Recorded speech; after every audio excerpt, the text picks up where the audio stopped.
In the heart of the Arabian Peninsula, upon sands that had stretched across centuries, communities arose, immersed in idols and bound by harsh tribal ties.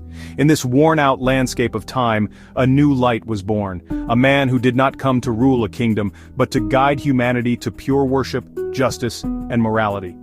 This is the story of Muhammad ibn Abdullah, an orphan child, a serious youth, a trustworthy merchant, a prophet and messenger.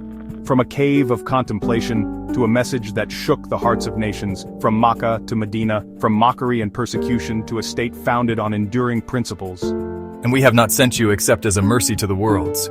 What we present in this documentary is not a mythical tale, but an attempt to recount events, read the context, and draw practical lessons that continue to illuminate the paths of millions.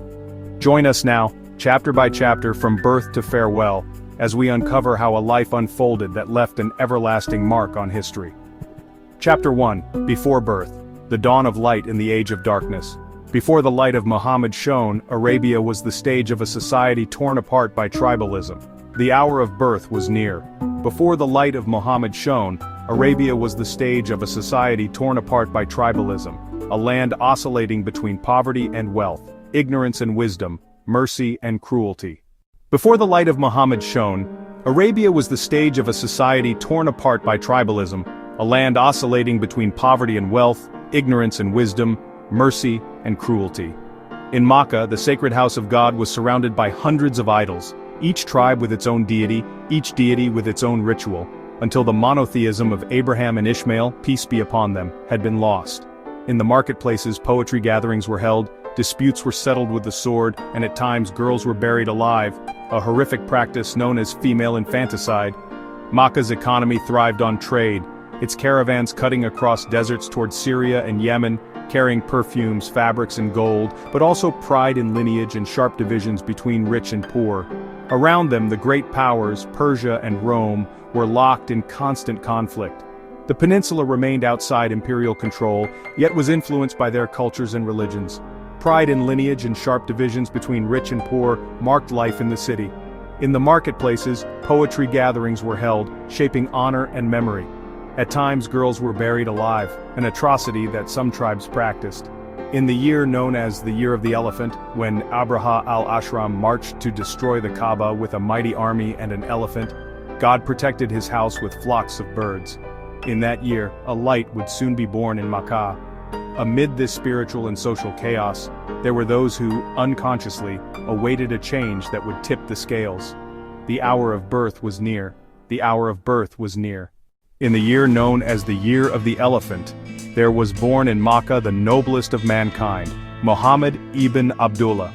He was born an orphan. His father Abdullah had died before seeing his son, while on a trade journey. His mother, Amina bint Wahb, was among the most honored women of Quraysh in lineage and dignity. Narrations tell that Amina saw a light emanating from her that illuminated the palaces of Syria, a symbolic sign of the message to come. The infant was taken into the care of his grandfather, Abdul Muttalib, who cherished him deeply, yet knew the child would grow without a father's protection. It was customary among the Arabs to send their children to the desert for a pure upbringing and eloquent language. Muhammad was nursed by Halima al-Sa'diyah of Banu Sa'd. From the moment he entered her home, blessings poured forth, her dry breasts flowed with milk, and their weary mount regained strength. In the desert he spent his early years beneath open skies, learning clarity and resilience. He grew up an orphan yet rich in soul, never indulging in arrogance or luxury. Then came the incident of the chest splitting. 2 angels came, opened his chest, removed a black clot, saying, "This is Satan's share of you," washed his heart with Zamzam, and returned it. Alarmed, Halima returned him to his mother in Makkah. He soon lost his mother Amina on their way back from visiting his father's grave in Yathrib. He then lived under his grandfather Abdul Muttalib, and after his passing under his uncle Abu Talib. He grew up an orphan yet rich in soul. He lived simply, herding sheep for the people of Makkah, contemplating the signs of God in creation. Lessons learned: an orphan can reach the highest ranks if given care and dignity. Purity and eloquence grow in pure environments. Upbringing by example. He observed honesty and integrity in his grandfather and uncle.